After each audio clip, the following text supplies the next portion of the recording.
안녕하십니까, 박성호입니다. 최근 애틀랜틱 카운슬의 익명의 저자가 기고한 The Longer Telegram Toward New American China Strategy가 화제가 되고 있습니다. 1946년 2월 12일 조지 캐넌이 모스크바에서 본국에 보냈다는 롱 텔레그램보다 좀 더 긴 전문임을 드러내는 제목이 이채롭습니다. 롱 텔레그램은 5,000 단어인데 반해 The Longer Telegram은 26,000단어로 이루어져 있습니다. 비교급 롱거를 썼지만 길이가 3배 이상으로 아주 장황합니다. 말이 많은 만큼 내용은 롱 텔레그램보다 확실히 부실합니다. 더 롱 텔레그램은 조지 캐넌이 소련의 목표와 약점을 간파해 봉쇄 정책의 근간을 설파했다고 해서 외교사에서는 아주 유명한 문구입니다. 더 롱 텔레그램보다 좀 더 긴 롱거 텔레그램, 이런 그럴듯한 타이틀이 아주 혹할만 하지만 롱 텔레그램과 비교하는 것은 착각입니다. 결론을 먼저 말씀드리자면 누군가가 익명의 글을 통해 트럼프 행정부의 대중정책 지우기를 시도하는 것입니다. 그리고 속이 너무나도 들여다보입니다. 더 롱거 텔레그램은 과거보다 더욱 공격적으로 변한 중공에 대해 미국이 장기 전략이 없다고 지적하고 있습니다. 그런데 이 문건은 뒤에서 말씀드리겠지만 역시 장기 전략이 아주 모호합니다.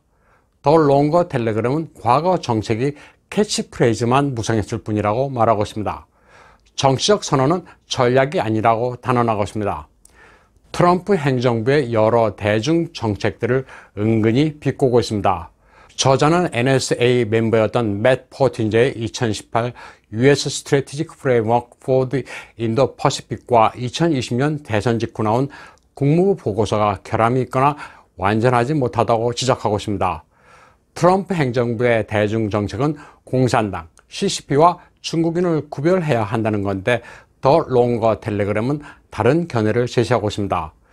더 롱거 텔레그램의 저자는 CCP와 중국인을 분리하는 접근법보다는 시진핑과 그의 일당에 초점을 맞춰야 한다고 주장하고 있습니다. 한마디로 시진핑을 제거해야 한다는 겁니다. 중공과 중국인을 분리하는 것도 좋지만 공산당 내부의 균열을 파고들어야 한다는 논리입니다. 시진핑이 제거되면 그의 후계자는 좀 더 온건하고 조심스러울 것이라고 내다보고 있습니다. 그러나 더 롱거 텔레그램은 사안을 낙관적으로 보는 단점이 있습니다. 시진핑이 사라진다고 해서 중공이 변할 것이라고 기대하는 것은 무리가 있습니다. 소련 역사를 보면 스탈린이 사라진 뒤 잠시 해빙기는 있었고 분위기는 좀 나아졌지만 그 체제가 근본적으로 바뀌지는 않았습니다. 스탈린처럼 잔혹하게 정적을 제거하고 숙청하는 관행은 사라졌지만 그렇다고 반체제 인사를 용인하거나 하지는 않았습니다. 강제 수용소도 브레즈네프 시대까지는 존속했습니다. 중공도 마찬가지입니다. 티벳이나 위구르 탄압의 경우 시진핑 시대 이전에도 존재했고 그가 사라진다고 해도 없어지지는 않습니다. 더 롱거 텔레그램은 시진핑 제거에 초점을 맞추고 있습니다. 트럼프 행정부의 전략 외교문서에서 시진핑을 직접 언급하지 않았던 것과는 결정적인 차이가 있습니다. 트럼프는 대중 강경책을 밀어붙였지만 시진핑 개인은 거의 건드리지 않았습니다. 프렌드라고 했다가 에너미라고 한 차례 정도 언급한 게 다입니다. 말씀드린 것처럼 트럼프의 대중 정책 기조는 중공과 중국인을 분리해 다루는 것이었습니다. 트럼프가 김정은에 대해 사랑에 빠졌다고 말한 것과 같은 맥락입니다. 트럼프는 좋은 말을 하면서 상대의 목을 조르는 스타일입니다.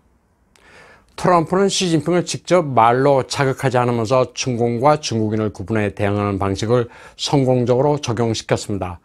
시진핑이 국내 정적 상하이빵을 제거하면서 그들의 대리인이었던 기업들을 무너뜨려 몰수하는 과정을 즐겼던 것으로 분석됩니다. 정치공과 짱저민의 상하이빵과 내부 권력 투쟁을 벌이고 있는 시진핑은 그래서 중공 붕괴의 총가속사라고도 불립니다. 중공의 상하이빵은 미국 민주당과 월과, 빅텍, 주류 미디어와 오랜 커넥션이 있습니다. 트럼프가 왜 시진핑 개인에 대한 공격을 자제했는지는 곰곰이 생각해 볼 필요가 있습니다. 롱거 텔레그램은 바로 이런 점을 파고들어 트럼프의 대중 전략을 180도 바꾸려는데 그 목적이 있습니다. 바이든으로서는 시진핑이 아주 골칫덩어리입니다. 취임식 이후 전화통화가 없었다고 대놓고 미국을 압박하고 있습니다. 바이든 일가의 비리를 약점으로 쥐고 마음 놓고 흔들고 있습니다. 결론적으로 바이든의 대중정책은 반 시진핑이지 반공이 아니라고 보시면 됩니다. 사우스 차이나 모닝 포스트는 더 롱거 텔레그램을 당장 비웃고 있습니다. 중국을 봉쇄하든 말든 미국 관리와 분석가들이 바이든 정부 출범의 즈음에 부랴부랴 내놓은 보고서라고 평가하고 있습니다. 이 보고서는 중공의 비웃음을 살만도 합니다. 조지 캐넌의 5천자 텔레그램은 냉전시대 전략의 코너스톤으로 결과적으로 소련의 붕괴를 이끌어냈지만 롱거 텔레그램은 다릅니다.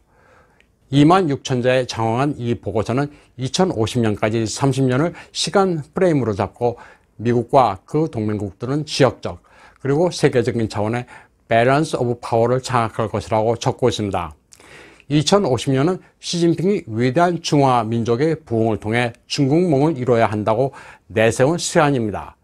그런데 더 롱거 텔레그램은 시진핑이 제거돼 다른 지도부가 들어서야 한다는 명제를 내세우고 있습니다.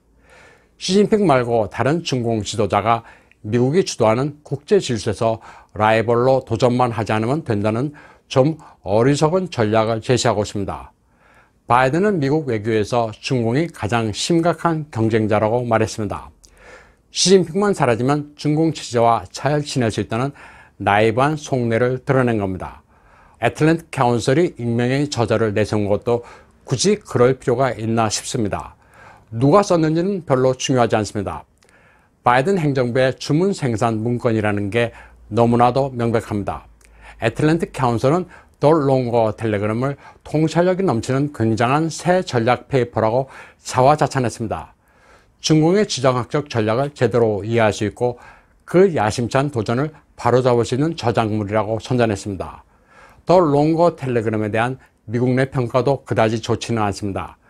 데니엘 레리스는 더 아메리칸 컨서버티브에서 롱거 텔레그램은 시진핑 체제의 야심과 그 정부에 대한 이데올로기적 토사물에 불과하다고 평가절하했습니다. 폴 히어도 더 내셔널 인터레스트에서 롱거 텔레그램의 대전략이라는 것이 중공의 도전을 해결할 수도 없을 뿐더러 골칫거리 처방전에 불과하다고 말했습니다. 바이든은 국제무대 곳곳에서 외교 실책을 거듭하고 있습니다. 미국 내 상황도 여의치 않은데 중공의 레짐 체인지까지 익명의 보고서로 운을 띄우는 데 대해 중공은 경악스러우면서 황당하다는 입장입니다. 중공에서 보면 바이든 일가의 약점을 다 파악하고 있고 선거에 도움도 줬는데 레짐 체인지를 운운하니 얼마나 기가 막힐지 누구라도 생각할 수 있습니다. 조 바이든 일가의 추문은 헌터 바이든의 노트북으로 인해 모두 드러난 바 있습니다. 미국의 퍼스트 패밀리라는 조 바이든 일가는 패륜 가족입니다.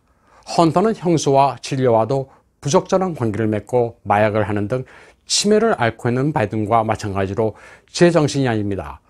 헌터 바이든의 노트북으로 특종을 한 매체가 뉴욕 포스트입니다. 그런데 이번엔 또 특종을 했습니다. 헌터 바이든이 비망록을 준비하고 있다는 것을 알고는 노트북에 있었던 원고의 무삭제본을 보도했습니다. 비망록 제목은 Beautiful Things입니다. 그는 책에서 중공 화신 에너지의 예제민으로부터 선물 받은 $80,000 상당의 2.8캐럿 다이아몬드에 대한 이야기도 적었습니다. 그는 비망록에서 횡설수설하고 있습니다. 사면 초과에 처했던 헌터 바이든이 비망록을 준비했다는 자체가 코미디입니다. 제목도 왜 뷰티풀 띵스인지 아리송합니다. 헌터 바이든은 천연덕스럽게 우크라이나 비즈니스의 더미 내지 나는 좋은 아들이 아니었다 정도가 적절한데 왜 아름다운 일인지 의아할 줄 안다고 농담도 하고 있습니다. 헌터는 이 책에서 아버지 조 바이든이 매체를 모두 막아준 덕분에 오로지 한 언론사에서만 자기 얘기를 기사화할 수 있었다고 과시했습니다. 그러면서 뉴욕 포스트가 B팀, 즉 바이든 진영의 심기를 거슬리면 안 된다는 것을 알았을 거라고 말했습니다. 오바마 부부 A팀이 아닌 B팀이라고도 했습니다. 바이든 진영뿐 아니라 오바마도 언론 통제에 연관돼 있음을 시인하는 건지 헌터 바이든은 오락가락하면서 진실을 이야기하는 듯합니다. 또 우리는 가련한 정치의 잔유물이라고도 했습니다. 역시 자기가 정치의 희생양이라는 건지 의도가 분명치 않습니다. 횡설수설은 계속 이어집니다. 미셸 오바마를 언급하는 듯 예전에 퍼스트 레이디는 화려했다. 비욘세와 하버드 법학대학원을 다녔다. 등등의 이야기를 늘어놓고 있습니다. 나의 계모는 의사다. 그런데 불행하게도 나에게 마약성 진통제 처방을 해줄 의사도 아니라고 말합니다. 또 나는 코카인을 하면서 권력을 팔고 다니는 30대 무례한이 아니라 이제 51세의 무례한이며 권력 추구자라고 말하고 있습니다. 또 나는 아름다운 것들이 무엇인지를 알게 됐다. 코카인을 하고 스트리퍼를 터치하는 것이 내 마음 한가운데 자리 잡고 있다고 했습니다. 또 아름답다는 게 뭔지 진정으로 알게 됐다면서 2.8캐럿짜리 다이아몬드를 본 적이 있냐고 자랑했습니다. 진짜 번쩍번쩍 하는데 이것이야말로 진짜 아름다운 물건이라고 말했습니다. 나에게 다이아몬드를 선물한 예진민과의 우정도 역시 아름답다고 했습니다. 헌터 바이든은 또 예진민과 함께 에너지 사업을 했지만 에너지에 대해서는 아는 게 없다. 하지만 권력이 뭔지는 잘 이해한다고 적고 있습니다. 나의 아버지 조 바이든은 대통령에 출마할 예정이기 때문에 중공 상인이 나를 환영했다고 털어놓고 있습니다. 예젠밍은 영어를 잘 하지 못했지만 그와의 우정은 각별했다. 그는 예젠밍이 부패 혐의로 체포됐다는 소식을 구글을 보고 알았다고 말합니다. 그러면서 이제 자기는 부패한 중공 스파이로부터 야구공만한 다이아몬드를 받지 않을 거라고 말했습니다. 그러면서 지금 생각해보니 자기는 그를 전혀 몰랐던 것 같다고 횡설수설했습니다. 뉴욕포스트가 소개한 헌터 바이든의 비망록 뷰티풀 띵스는 거의 낙서 수준입니다. 제가 소개를 해드리면서도 무슨 말인지 대충은 알겠는데 스토리는 잘 이어지지 않습니다. 조 바이든 일가의 추문은 단순히 한 미국인의 사안이 아닙니다. 아들이 또 한 번 뷰티풀 띵스에서 가족의 추문을 부각시키고 있는데 이제는 새롭지도 않습니다. 이는 또 미국이 왜 시진핑에 쩔쩔매고 있으며 레짐 체인지까지 대놓고 이야기하는지를 너무 노골적으로 알려주고 있습니다. 오늘 방송은 여기까지 하겠습니다. 시청해주신 여러분 감사합니다.